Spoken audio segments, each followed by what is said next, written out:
उत्तर प्रदेश सरकार गौवंश की सुरक्षा को लेकर बड़े बड़े वादे करती है। गौवंश को माता के नाम पर पूजा भी जाता है।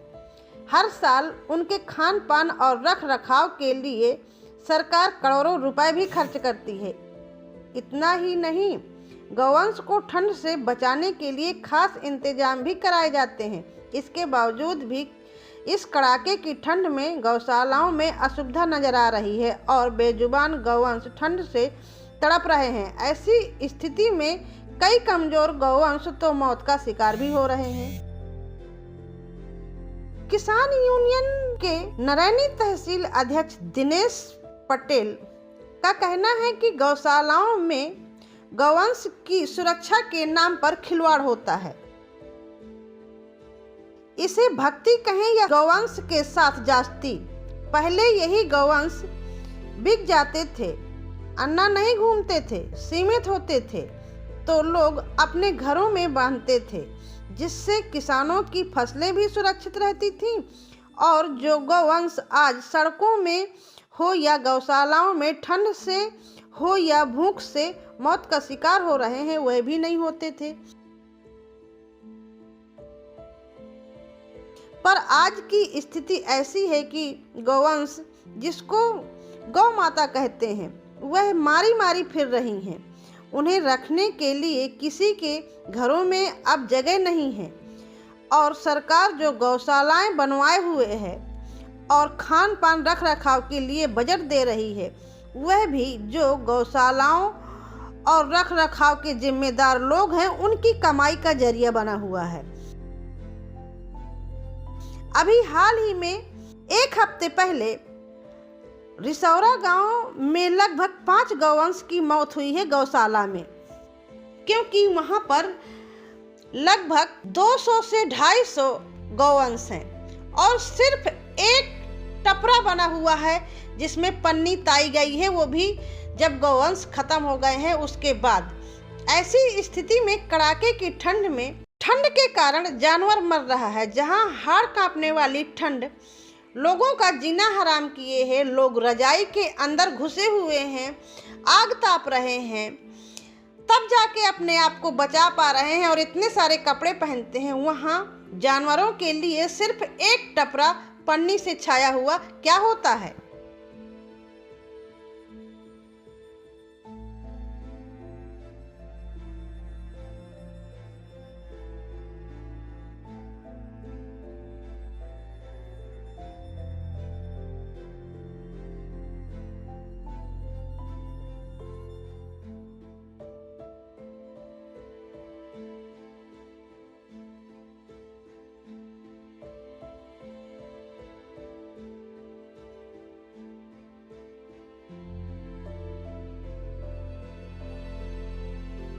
तो वहीं रिसौरा गांव के 75 वर्षीय एक बुजुर्ग बताते हैं कि लगभग 2 महीने हो गए गांव में गौशाला बने।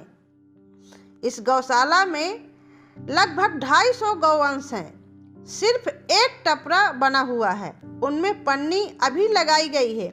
इस तरह की कड़ाके की ठंड में एक टपरा में जब एक साथ इतने गौवंश रहेंगे तो एक दूसरे के झगड़े में भी चोटें खा जाते हैं और मौत का भी शिकार हो जाते हैं।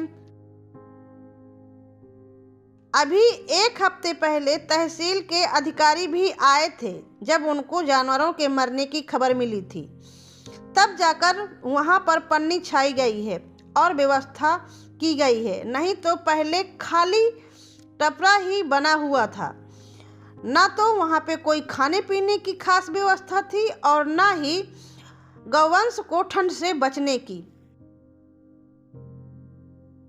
गौशाला भी तालाब की जगह में बना हुआ है, जहां पर ना तो कोई धूप की ज्यादा जगह है और ना ही ठंड से बचने की कोई और व्यवस्था। जबकि कहा जाता है कि ठंड के लिए गौशालाओं में खास व्यवस्था की जाती है। उन्होंने ये भी बताया कि उन्होंने सुना है कि उनके गांव में जो गौशाला है रिसौरा में, उसमें 80,000 रुपये लगभग खर्च हुआ है। अब पता नहीं कि वो 80,000 रुपये किस उसमें खर्च हुआ है, क्योंकि यहाँ पर तार बाड़ी लगा के एक फाटक लगा दिया गया है और उसके अंदर जानवरों को बंद कर दिया गया है।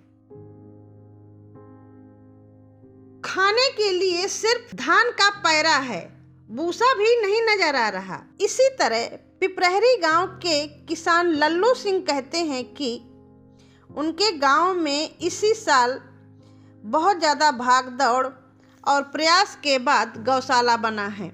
नहीं पहले तो उनके गांव के किसानों की फसल पूरी तरह चर जाती थी। एक बार जामी हुई, दूसरी बार जामती थी और दिन रात किसान खेतों में पड़ा रहता था, मेहनत करता था, तब जाके खाने के लिए थोड़ा बहुत फसल बचा पाता था और अनाज घर ला पाता था।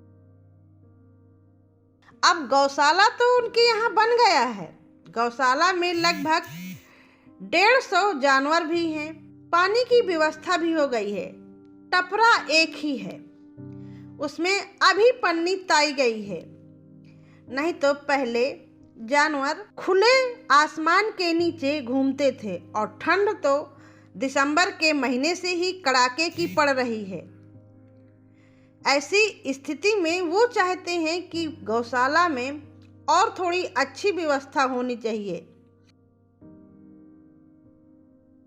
चित्रकूट धाम मंडल के पशुपालन विभाग अधिकारी बताते हैं कि मंडल में 1,92,688 गौवंश सुपुर्दगी किए गए हैं।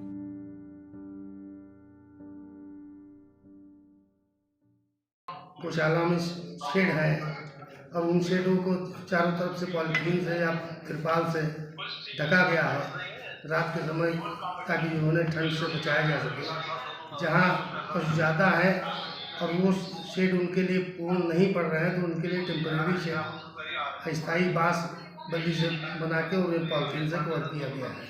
हमारे बृहद गौ संरक्षण केंद्र जो है उनके लिए 1,20,00,000 का बजट अलग से सेंक्शन होता है। करीब 21 हमारे जो है इसमें बने हुए हैं बृहद गौ संरक्षण केंद्र पूरे मंडल में। पशुओं को चूँकि गर्मी बनी रहे इसलिए गुड़ और नमक की भी व्यवस्था की जाती है, ताकि जो है उनके अंदर गर्मी बनी रहे। हरा चारा भी कहीं कहीं कुछ गौशालाओं में जो है उत्पादित किया जा रहा है और उसका भी मिक्सचर बना के दिया जाता है उन्हें। पूरा हरा चारा तो नहीं संभव है जी, लेकिन भूसे के साथ में हरा चारा मिला के दिया जाता है ताकि उनके अंदर। बांदा और चित्रकूट में बहुत सारे जानवर मरे हैं ठंड से। जैसे रिसौरा में 1 हफ्ता हो रहा है, लगभग 5-6 जानवर मरे थे और अभी रामनगर में भी जानवर बहुत सारे ख़त्म हुए हैं। तो इतनी सारी व्यवस्थाएं होने के बाद भी क्यों ऐसी स्थिति बनी हुई है? अभी इसके संबंध में देखना पड़ेगा, मुझे जानकारी करनी पड़ेगी। जहाँ भी अगर ऐसी हुई है तो वहाँ व्यवस्था सुधारी जाएगी। खबर लहरिया, आपकी खबर आपकी भाषा।